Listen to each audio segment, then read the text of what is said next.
17 লাখের বেশি নতুন ভোটারের হালনাগাদ তথ্য সংগ্রহ। দেশে গত এক সপ্তাহে 17,07,570 জন নতুন ভোটারের হালনাগাদ তথ্য সংগ্রহ করা হয়েছে।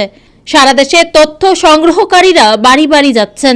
ভোটার তালিকা হালনাগাদের এই কার্যক্রম শুরু হয়েছে গত 20 জানুয়ারি, যা চলবে আগামী 3 ফেব্রুয়ারি পর্যন্ত। বুধবার 29 জানুয়ারি রাজধানীর আগারগাঁওয়ে নির্বাচন ভবনে জাতীয় পরিচয়পত্র এনআইডি নিবন্ধন অনুবিভাগের মহাপরিচালক এএসএম হুমায়ুন কবির এ তথ্য জানিয়েছেন। এ বিষয়ে আয়োজিত সংবাদ সম্মেলনে তিনি আরও বলেন, জাতীয় পরিচয়পত্রের অনিয়ম নিয়ে কঠোর অবস্থানে নির্বাচন কমিশন।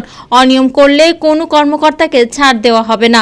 মানুষের ভোগান্তি কমাতে কাজ করছে কমিশন। এনআইডি সংশোধনে আরও সচেষ্ট হয়ে কাজ করার প্রতিশ্রুতি দেন তিনি।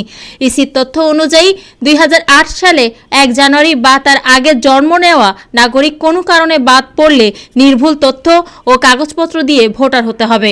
তথ্য সংগ্রহের কাজ শেষ হলে 5 ফেব্রুয়ারি থেকে ছবি তুলে নিবন্ধন সম্পন্নের কাজ শুরু হবে, যা চলবে 11 এপ্রিল পর্যন্ত।